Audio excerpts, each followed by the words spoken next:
Assalamualaikum warahmatullahi wabarakatuh. Nama Yani, NIM S103221017. Prodi Ilmu Pemerintahan. Baiklah, di sini saya akan menjelaskan tentang filsafat ilmu pengetahuan. Yang pertama, definisi. Pengetahuan adalah persepsi subjek manusia atas objek real dan gaib atau fakta. Ilmu pengetahuan, kumpulan pengetahuan yang benar disusun dengan sistem dan metode untuk mencapai tujuan yang berlaku, universal dan bersifat diuji atau diverifikasi kebenarannya. Ilmu pengetahuan, bukan satu, melainkan banyak, plural. 2. Bersifat terbuka, dapat dikritik. 3. Berkaitan dalam memecahkan masalah. Jadi, filsafat ilmu pengetahuan mempelajari esensi atau hakikat ilmu pengetahuan tertentu secara rasional. Filsafat ilmu pengetahuan, cabang filsafat yang mempelajari teori pembagian ilmu, metode yang digunakan dalam ilmu, tentang dasar kepastian dan jenis keterangan yang berkaitan dengan kebenaran ilmu tertentu. Filsafat ilmu pengetahuan disebut juga kritik ilmu karena historis kelahirannya disebabkan oleh rasionalisasi dan otominasi dalam mengkritik dogma-dogma dan tahayul. Membangun filsafat ilmu pengetahuan tentunya dikaji dari 3 aspek: ontologi, epistemologi, dan aksiologi. Maka perlu dipelajari esensi atau hakikat yang intinya atau yang hal yang pokok atau intisari atau dasar untuk kenyataan yang benar dari ilmu tersebut. Contohnya, membangun filsafat ilmu teknik perlu menelusuri dari aspek ontologi, eksistensi, keberadaan, dan esensi keberartian ilmu-ilmu keteknikan. Epistemologi, metode yang digunakan untuk membuktikan kebenaran ilmu-ilmu keteknikan. Aksiologi, manfaat dari ilmu-ilmu keteknikan. Aspek ontologi. Aspek ontologi dari ilmu pengetahuan tentunya hendak diuraikan secara metodis, menggunakan cara ilmiah, sistematis, saling berkaitan satu sama lain secara teratur dalam suatu keseluruhan. C. Koheren. Unsur-unsurnya tidak boleh mengandung uraian yang bertentangan. D. Rasional. Harus berdasar pada kaidah berpikir yang benar atau logis.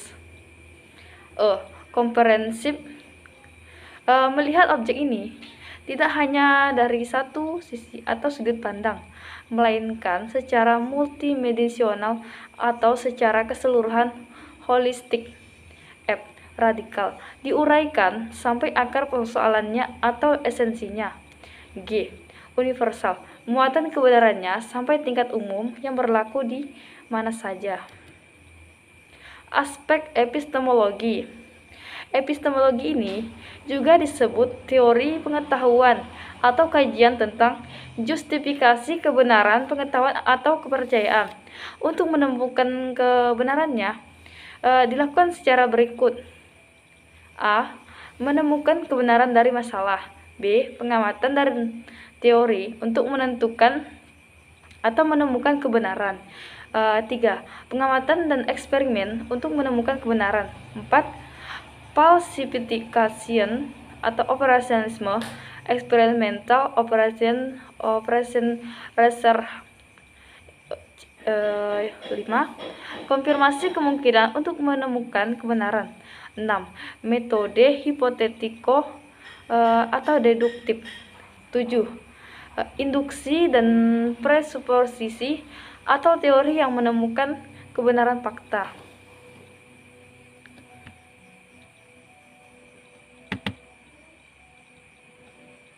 Untuk memperoleh kebenaran, perlu dipelajari teori-teori kebenaran. Beberapa alat dan tools untuk memperoleh atau mengukur kebenaran ilmu pengetahuan adalah sebagai berikut. Rasionalisme. Penalaran manusia yang merupakan alat utama untuk mencari kebenaran. B. Empirisme. Alat untuk mencari kebenaran dengan mengandalkan pengamalan indera sebagai pegangan peran utama. C. Logical positivisme. Untuk menggunakan logika untuk menumbuhkan kesimpulan yang positif benar. Pragmatisme. Nilai akhir dari suatu ide atau kebenaran yang disepakati adalah kegunaannya untuk menyelesaikan masalah-masalah praktis. Ilmu pengetahuan merupakan suatu yang dinamis, tersusun sebagai teori-teori yang saling mengkritik, mendukung, dan bertumpu untuk mendekati kebenaran. Teori merupakan pengetahuan ilmiah mencakup penjelasan mengenai suatu sektor tertentu dari suatu disiplin ilmu dan dianggap benar. Teori biasanya terdiri dari hukum-hukum atau yaitu pernyataan statement yang menjelaskan hubungan kausal antara dua variabel atau lebih.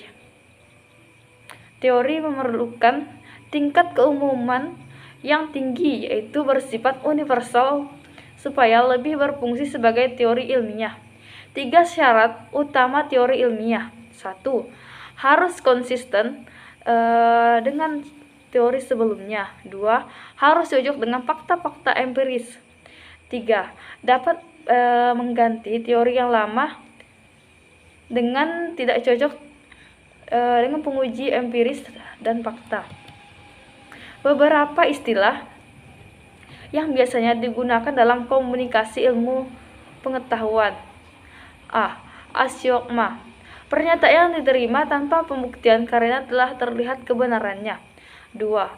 Postulat. Suatu pernyataan yang diterima benar semata-mata untuk keperluan berkomunikasi. Presumsi. Suatu pernyataan yang disokong oleh bukti atau percobaan-percobaan meskipun tidak konklusif dianggap sebagai benar maupun kemungkinannya tinggi bahwa pernyataan itu benar. Asumsi. Suatu pernyataan yang tidak terlihat kebenarannya maupun kehilangan benar tidak tinggi. Filsafat ilmu pengetahuan selalu memperhatikan dinamika ilmu, metode ilmiah, dan ciri-ciri ilmu pengetahuan. 1. Dinamis, dengan aktivitas atau perkembangan pengetahuan sistematik dan rasional yang benar sesuai fakta. Dengan prediksi dan hasil, ada aplikasi ilmu dan teknologi dinamika perkembangan karena ilmu pengetahuan bersimbiose dengan teknologi. 2. Metode ilmiah, dengan berbagai ukuran riset yang disesuaikan. C atau 3. Ciri ilmu perlu memperhatikan 2 aspek, yaitu sifat ilmu sifat dan klarifikasi ilmu. Sifat ilmu. 1. Sistematik. 2. Konsisten. Antara teori satu dengan teori lainnya tak bertentangan. 3. Eksplisit. Disepakati dapat secara universal dan bukan hanya di kalangan kecil ilmiah.